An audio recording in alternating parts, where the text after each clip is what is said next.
अर्गा में wetland day पर आयोजित कार्यक्रम में मुख्यमंत्री योगी आदित्यनाथ ने शिरकत की। सीएम ने यहां पर लगाई प्रदर्शनी का अवलोकन भी किया। साथ ही अमेजन इंडिया के सहेली पोर्टल पर अर्गा ब्रांड को लॉन्च किया है।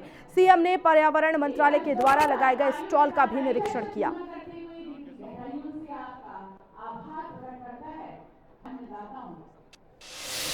इको टूरिज्म के क्षेत्र में रुचि रखने वाले सभी अन्य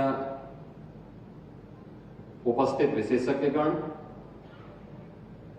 और बहनों और भाइयों, आज का दिन जनपद गोंडा के लिए बहुत महत्वपूर्ण दिन है,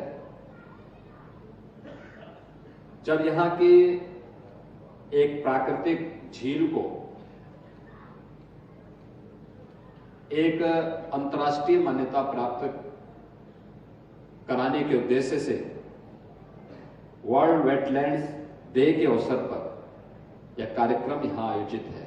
अगर हमने इसको टूरिज्म की दृष्टि से विकसित किया, मैं भी देख रहा था वहां से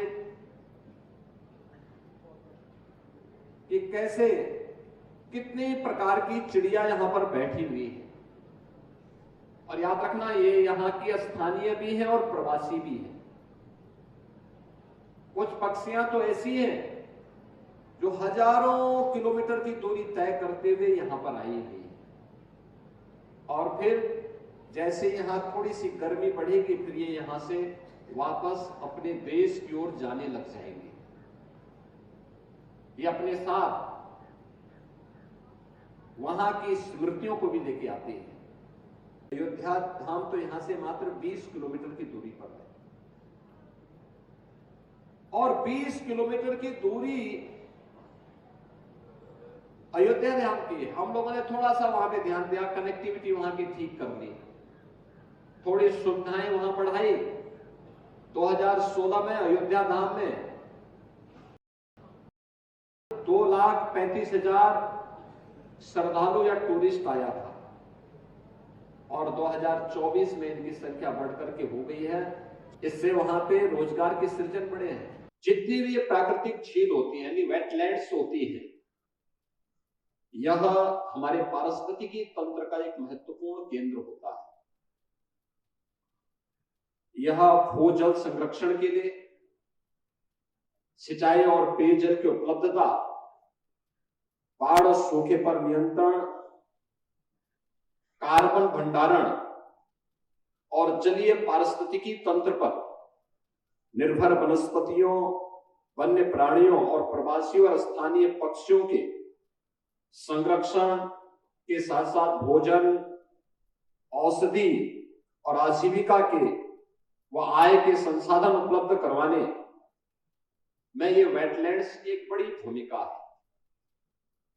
यानी केवल जलीय पारिस्थितिकी नहीं, बल्कि जीव और जंतु की पारिस्थितिकी इस वेटलैंड्स पर निर्भर करती है।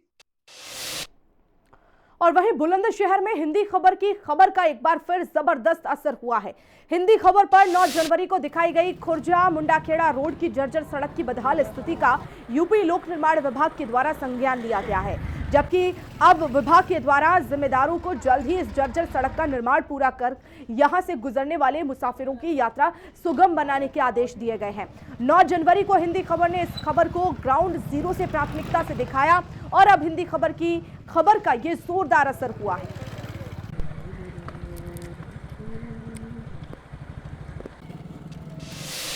हिंदी खबर की खबर का बुलंदशहर में एक बार फिर जोरदार असर हुआ है।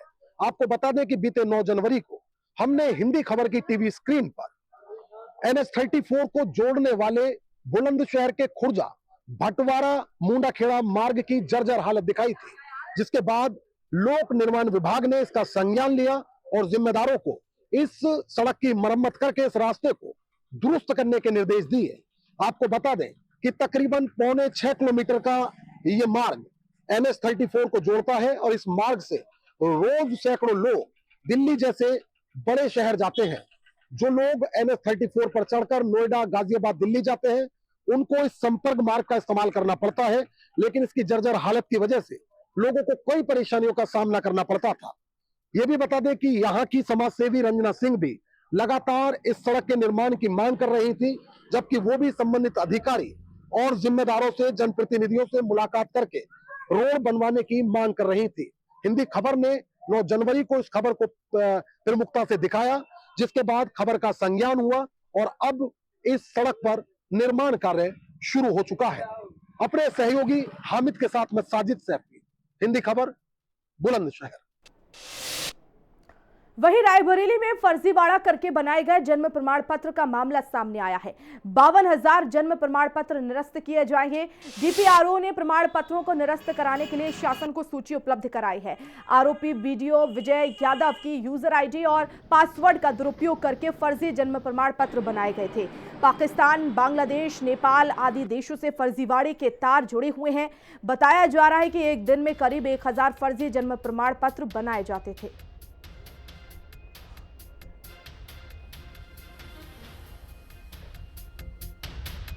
तो एक दिन में 100 से ज्यादा फर्जीवाड़ा जो है वो फर्जीवाड़ा करके जन्म प्रमाण पत्र बनाए जाते थे।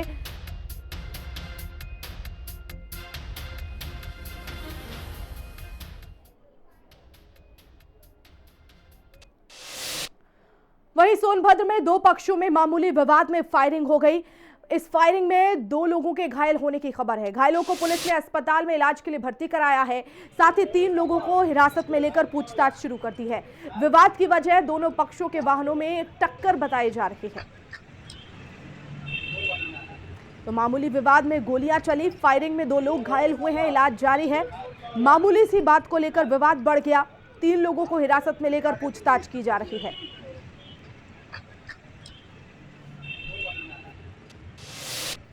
उसका पूरा घटनाक्रम ये है कि मुरली सिंह नाम का व्यक्ति अपनी क्रेटा गाड़ी से अपने घर पे जा रहा था और उसकी गाड़ी जो राजा बाबू है उनकी पिकअप जो खड़ी हुई थी उससे टकरा गई थी। उसी चीज़ को लेकर उनके बीच में विवाद हुआ। जब विवाद हुआ तो राजा बाबू, सूरज, विकास इत्यादि लोगों के द्वारा मुरली सिंह के साथ मारपीट की गई। तो मुरली सिंह के द्वारा अपने साथी नितेश को फ़ोन किया गया।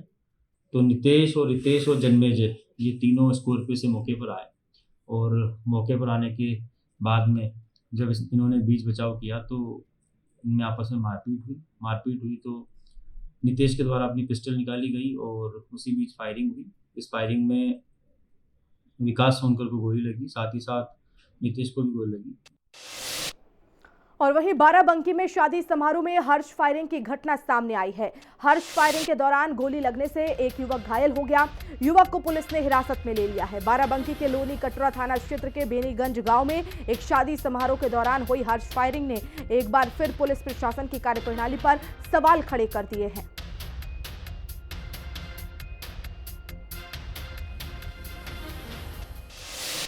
और वहीं कानपुर देहात में तेज रफ्तार बस की ट्रक से टक्कर हो गई। हादसे में करीब 2 दर्जन श्रद्धालु घायल हुए हैं और एक की मौत की खबर निकलकर सामने आ रही है। सभी श्रद्धालु महाकुंभ से स्नान करके लौट रहे थे।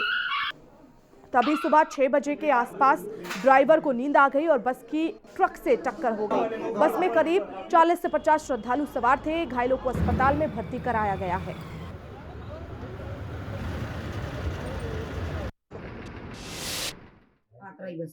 अच्छा, फिर क्या हुआ था? कितने बजे की घटना आई है? तो बस तेज थी या ड्राइवर सो गया था? क्या रहा, क्यों हुआ, कैसे? कितने लोग थे आप लोग बस में? पता लगा था 12 टोल प्लाजा के आसपास एक बस टकरा गई थी जिसमें करीब 1 लोग खत्म हो गया और 25 लोग यहाँ भर्ती हुए हैं। कंडीशन सब कैसी सर? कंडीशन सबकी स्टेबल है। हम लोग तत्काल आज संडे वाले दिन भी सीटी स्कैन और एक्सरे करवा रहे हैं। वहीं बस्ती जनपद में अपराधियों पर अंकुश लगाने के लिए तेज तर्रार आईपीएस अभिनंदन ने कार्रवाई तेज कर दी है। बीती रात मां बेटी का हत्यारा और 50,000 का इनामिया फरार चल रहा अपराधी बलवीर को एसओजी और कप्तानगंज थाने की संयुक्त पुलिस की टीम ने मुठभेड़ के दौरान गिरफ्तार कर लिया है। आपको बता दें कि भगोड़े आरोपी बलवीर के ऊपर कप्तानगंज थाने में मां बेटी की हत्या कर जिंदा जलाने का मुकदमा दर्ज हुआ था और तभी से फरार चल रहा था।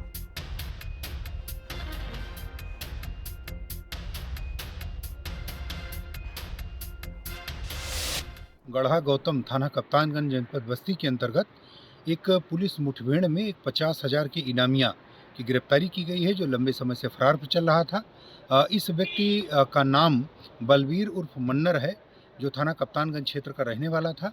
ये गत 3/4 दिसंबर 2024 को ग्राम सेठा थाना कप्तानगंज में एक नृशंस हत्याकांड, जिसमें एक माँ और उसकी बेटी को हत्या करके जला दिया गया था, उस घटना में ये शामिल था। लंबे समय से पुलिस टीमें इसकी तलाश कर रही थी। आज पुलिस टीमों द्वारा सफलतापूर्वक इसे मुठभेड़ में गिरफ्तार किया गया। नियमानुसार इस संबंध में साक्ष्य संकलन और अन्य विधिक कार्रवाई कराई जा रही है। भदोही में पुलिस मुठभेड़ में वाहन चोरी के अभियोग में वांछित 25,000 के इनामिया हिस्ट्री शीटर समेत 2 अभियुक्तों को गिरफ्तार कर लिया गया है। उंज थाना इलाके के बसही नहर पुलिया के पास चेकिंग के दौरान मुठभेड़ हुई थी। बदमाशों के पास से 2 अवैध हथियार भी बरामद हुए हैं।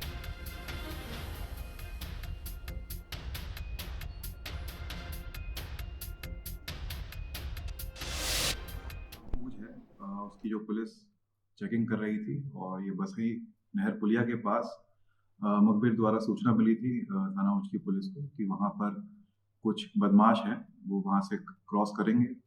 और इसमें जब चेकिंग टीम द्वारा उन संदिग्धों को रोका गया तो उनके द्वारा बहुत तेज गति से बाइक वहाँ से भगाई गई।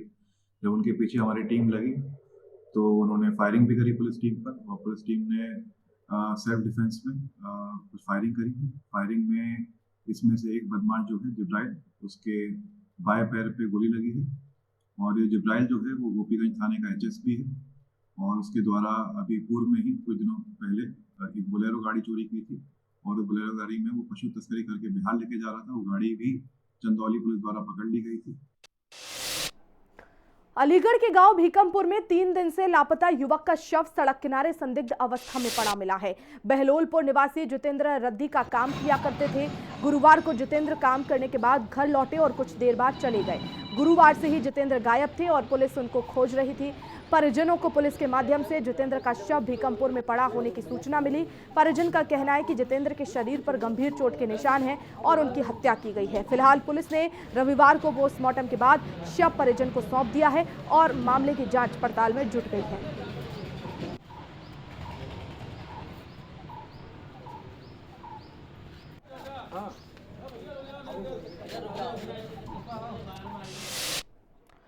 इन दिनों पैसों की भूख तो सभी को है, इसकी जद में डॉक्टर्स भी आ रहे हैं। ऐसा ही एक मामला बहराइच के बिटाना एंड चंद्रावती अस्पताल से सामने आया है। एक्सीडेंटल केस में इलाज के दौरान लगभग 9 लाख वसूलने का आरोप लगा है।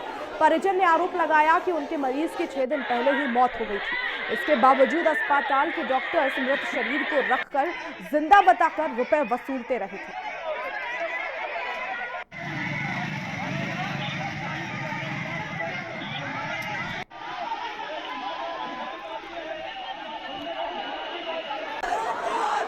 और इसी खबर पर ज्यादा जानकारी के लिए मेरे सहयोगी शशांक इस समय फोन लाइन पर जुड़ गए हैं।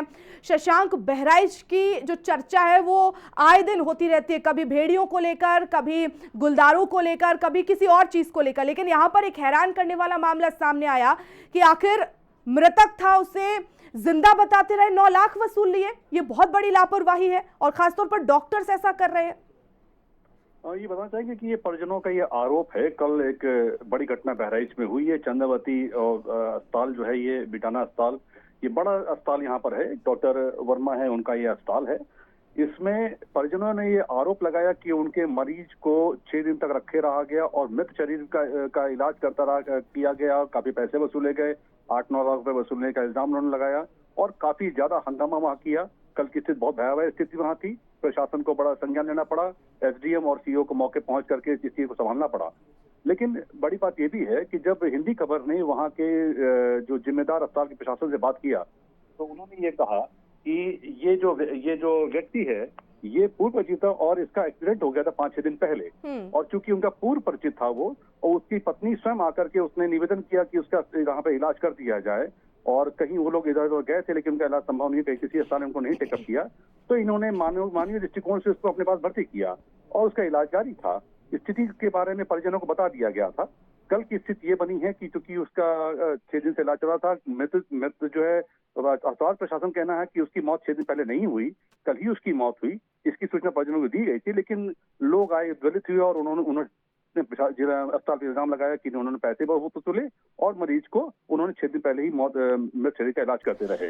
हालांकि अब ये मामला प्रशासन ने अपने संज्ञान में लिया है और जो पट्टे नाम का जो व्यक्ति है जो मृत हुआ है उसका शरीर पोस्टमार्टम के लिए गया है। पोस्टमार्टम रिपोर्ट आने के बाद प्रशासन आगे कार्रवाई की बात कर रहा है। अगर इसमें अस्पताल दोषी होगा तो उस पर सख्त कार्रवाई की जाएगी। परिजनों को ये ढाढ़स बनाया गया है प्रशासन के द्वारा कि जो भी सही तथ्य होंगे सामने आएंगे और सख्त कार्रवाई की जाएगी। ये आप देखने वाली बात होगी कि सारा कुछ प्रशासन किस रूप में लेता है, पोस्टमार्टम रिपोर्ट क्या कहती है, उसके बाद ही सारे तथ्य सामने आ पाएंगे। लेकिन कल की इस घटना ने जरूर मेडिकल के जो डॉक्टर जो धरती के भगवान कहे जाते हैं उन पे जो इल्जाम लगा है ये गंभीर आरोप है। जल्द ही ये आरोप धुलना भी चाहिए, अन्यथा की स्थिति में लोगों का विश्वास डॉक्टर पर उठता जाएगा। शुक्रिया शशांक तमाम जानकारी के लिए। और वहीं इस खबर पर परिजनों का क्या कुछ कहना है वो भी सुनिए।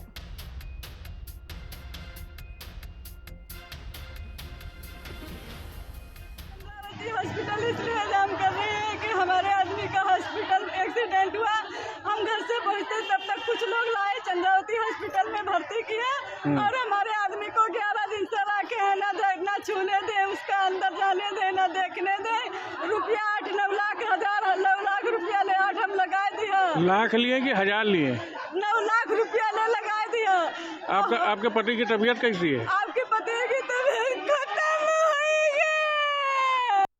हमारी मांग है, हमारी बात यही मांग है कि ये मुर्दे की मुर्दा का इलाज हो रहा है, जिंदा का इलाज नहीं हो रहा है। कितना पैसा लिया गया आपसे? इसको सीज कर दिया जाए। इसको सीज करवाने? हाँ, कितना पैसा आपने लगा दिया? पैसा बहुत लगा दिया साहब। कितना पैसा लगा? कोई वो जोड़ नहीं है हमरे 3 होगी, सारी बिल होगी ना आपके पास? संध्या के सुबह 9 बजे से संध्या के 9 बजे रहे 14,100 पूर्ण हो जाता है। 10,000 रोज 1 लाख रुपया पहले दिन हो जाता है और 1 लाख तो पहले दिन जमा किया रहा है। और इसी के साथ इस बुलेटिन में फिलहाल इतना ही। आप देखते रहिए हिंदी खबर।